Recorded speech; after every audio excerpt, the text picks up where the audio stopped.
Otherworldly Evil Monarch, Bab 36, Judul, Ahli.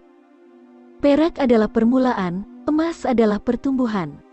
Makna yang tertanam dalam frasa ini adalah bahwa hanya mereka yang berhasil menerobos dari tingkat ke-9 Suan Qi ke tingkat perak yang dapat dianggap telah melangkah ke jalur para ahli, tahap awal tidak kurang. Di benua Suan-Suan, kultivasi Suan Qi dapat dianggap sebagai praktik yang tersebar luas. Bahkan tentara militer biasa akan mengkultivasi diri mereka sendiri di Suan Qi. Namun, mayoritas orang tidak dapat menembus kemacetan level ke-9, selamanya tidak dapat bergerak maju. Ini juga alasan mengapa tidak ada dari 300 penjaga rumah keluarga Jun yang berani menyangkal Jun Xie ketika dia mengkritik mereka. Lebih dari 80% dari 300 pria memiliki kultivasi Suan Qi tingkat ke-8, beberapa di antaranya berada di puncak tingkat ke-8. Namun, tidak ada satupun dari mereka yang bisa mencapai langkah berikutnya, tingkat ke-9 Suan Qi. Itu hanyalah perbedaan satu tingkat, namun jarak menuju tingkat itu sangat jauh. Kemacetan serupa terjadi antara tingkat ke-9 dan tingkat perak. Anggota dari kedua faksi ini dipisahkan oleh jurang besar di langit. 9 ke bawah hanyalah semut. Kalimat ini saja sudah cukup untuk menjelaskan semuanya. Dari tingkat perak dan seterusnya, perbedaan besar akan muncul dalam kultivasi Suan Qi mereka. 5 pria lainnya juga berhenti di jalurnya. 6 tatapan tajam menembus hujan. Tubuh kelima pria lainnya memancarkan cahaya hitam pekat. Kelima pria ini sebenarnya adalah ahli Suan Qi tingkat ke-9. Sedangkan untuk pria yang memimpin, dia menyalurkan Suan Qi seluruh tubuhnya, menghasilkan cahaya perak yang cemerlang. Pria ini jelas merupakan ahli puncak Suan Qi tingkat perak, orang yang akan melangkah ke ranah tingkat emas. Dialah yang telah menemukan kehadiran Jun Xie. Tidak heran mereka bisa mencuri sesuatu dari kediaman keluarga Tang. Mereka memilih waktu ketika kekuatan keluarga Tang paling lemah, mengirimkan 20 ahli yang cakap. Jelas mereka sudah menunjukkan lokasi item sebelumnya, menyiapkan rencana yang tertata rapi tanpa emosi dan mereka juga mendapat bantuan dari orang dalam. Jika mereka masih tidak dapat melakukan pencurian ini dalam kondisi seperti itu, maka kekuatan yang dimiliki keluarga Tang akan sangat menakutkan. Namun, di antara 20 ahli yang dikirim, hanya 6 yang bisa melarikan diri. Dengan asumsi bahwa 14 pria yang harus meninggalkan semuanya berada pada kultivasi Suan Qi tingkat ke-9, maka kekuatan keluarga Tang tidak ada yang bisa diejek. Saat ini, hujan masih turun dengan deras. Hujan lebat dan kabut tebal menyebabkan kedua belah pihak tidak dapat mengamati dengan jelas situasi di seberang. Belum lagi, mereka sekarang berada di sore hari musim gugur. Jun Xie merasa agak frustrasi dengan tingkat kekuatannya saat ini. Itu masih terlalu kecil. Meskipun dia telah mencoba untuk menyembunyikan kehadirannya, dia tidak dapat mencapai tingkat penyembunyian yang sama, yang dia dapat lakukan di kehidupan sebelumnya, kamuflase yang tidak dapat dideteksi secara sempurna. Sepertinya dia harus menghadapi perjuangan berat hari ini. Namun, dengan tingkat kekuatannya saat ini, bisakah dia mengalahkan 6 ahli ini? Dia sama sekali tidak percaya pada masalah ini.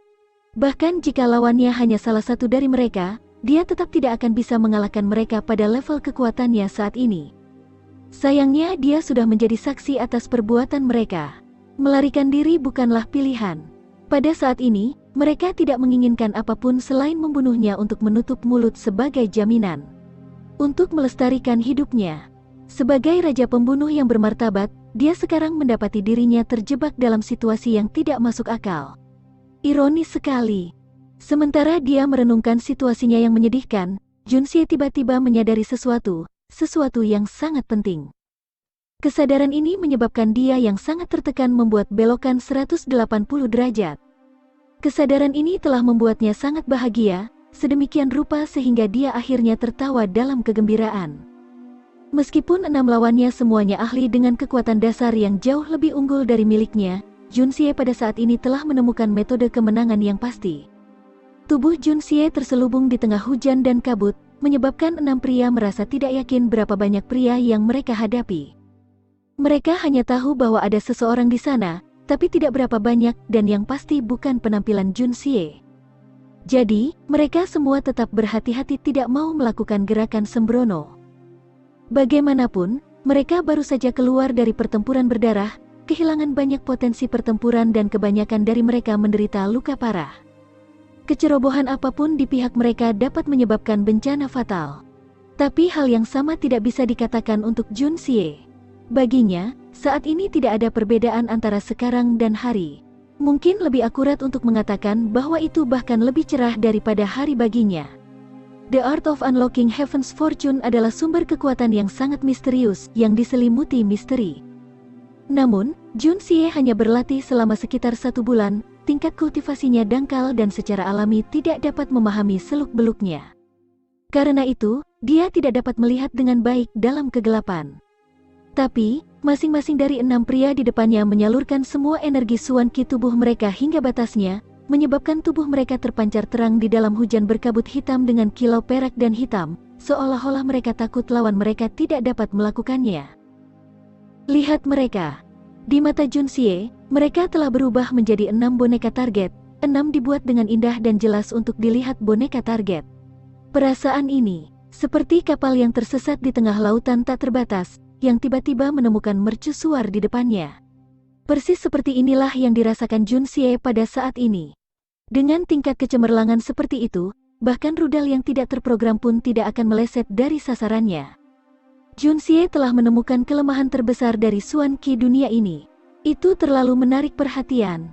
Sama sekali tidak ada kesempatan untuk memanfaatkan serangan diam-diam. Untuk terlibat dalam pertempuran, seseorang harus terlebih dahulu menyalurkan Suan Qi ke dalam tubuh mereka.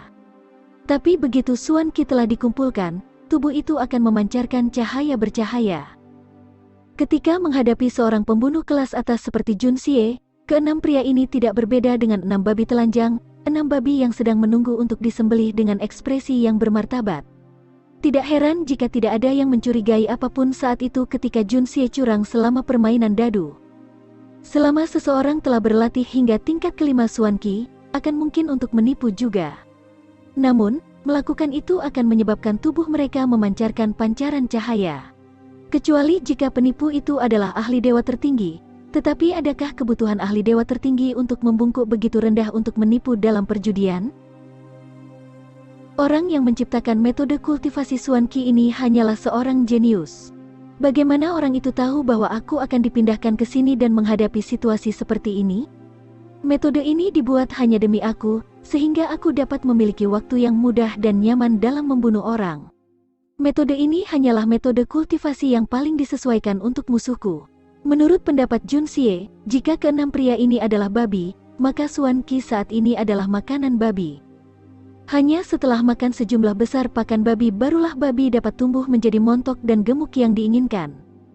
Tidak hanya itu, mereka bahkan akan berinisiatif untuk menghampiri si tukang daging, memamerkan bentuk tubuhnya yang montok dan gemuk, seolah dengan bangga ia mengatakan, "Kamu paham? Lihat seberapa gemuk aku, ayo, saatnya untuk membantai aku.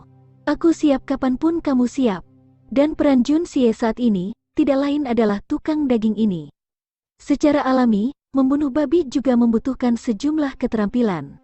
Itu karena babi di depannya tidak mudah dibunuh. Sedikit kehilangan perhatian bisa menyebabkan dia menderita serangan dari mereka. Sampai sekarang, kondisi tubuh penjagal masih terlalu lemah, tidak mampu menahan bahkan satu serangan pun dari mereka. Menggerakkan lengan panjangnya, dia memiringkan, otot-ototnya meregang seirama dengan gerakannya. 18 anak panah berbentuk koin yang tersembunyi di area tulang rusuknya jatuh diam-diam ke telapak tangan Jun Xie. Jun Xie kemudian tetap tidak bergerak, matanya memancarkan kilatan haus darah. Sepenuhnya menyalurkan aliran energi dari Art of Unlocking Heaven's Fortune, dia menuangkan energi dari meridiannya ke dalam panah berbentuk koin. Di sore musim gugur yang dipenuhi dengan hujan, saat ini di saat dunia mulai gelap, Raja Pembunuh dari dunia lain memamerkan taringnya untuk pertama kalinya. Ini adalah pertama kalinya sejak tiba di dunia aneh ini dia akan mengungkapkan teknik pembunuhan artistiknya. Piak, piak. Suara langkah kaki perlahan terdengar saat ke-6 pria itu bergerak melewati hujan. Mereka perlahan-lahan membubarkan diri, membuat jarak antara satu sama lain saat mereka dengan hati-hati bergerak untuk mengapit posisi Jun Xie. Mereka semua dapat merasakan bahwa orang di depan mereka masih ada di sana dan tidak bergerak sama sekali. Orang ini tidak boleh dibiarkan hidup. Terlepas dari siapa orang ini, mereka harus membasmi dia. Itulah proses berpikir yang berjalan melalui keenamnya. Di tengah hujan lebat dan kabut, orang di depan mereka tampak bergerak. Setelah itu mereka semua melihat 6 lampu kuning cemerlang muncul dari hujan. 6 lampu ini terbang seperti kilat, masing-masing mengarah ke tenggorokan masing-masing dari ke-6 pria itu. Energi unik yang Jun Xie tuangkan ke dalam anak panah berbentuk koin, menyebabkan mereka memancarkan kecemerlangan yang menarik, cerah hingga ekstrim. Pada saat lampu kuning menyala, mereka berenam merasakan hawa dingin mengalir di duri mereka. Mereka berenam secara bersamaan merasakan tubuh mereka menjadi kaku, pikiran mereka terkejut sampai ke puncak. Salah satu dari mereka menatap dengan mata melotot dan bergumam dengan suara hampir menangis. Earth Swan? Orang macam apa yang bisa memancarkan sinar kuning cemerlang? Kecepatan seperti itu, kekuatan seperti itu. Dengan pengecualian ahli peringkat Swan Bumi, tidak ada tahapan lain yang dapat memancarkan jenis Swan Qi dan cahaya ini. Di atas level perak adalah level emas, di atas level emas adalah level giok, dan hanya di atas level giok ada peringkat Earth Swan. Perbedaan kekuatan seperti itu tidak dapat dianggap sebagai kesalahan kecil dalam perhitungan. Ini, bagaimana mereka bisa bertarung dalam pertempuran ini? Mereka ingin membungkam orang ini? Sepertinya mereka akan dibungkam olehnya. Bahkan jika musuh adalah ahli level gold dan 6 dari mereka berada dalam kondisi optimal, mereka mungkin tidak dapat bersaing dengannya. Tapi sekarang setelah mereka semua menderita luka yang sangat menyedihkan, mereka benar-benar bertemu dengan seorang ahli peringkat Earth Swan.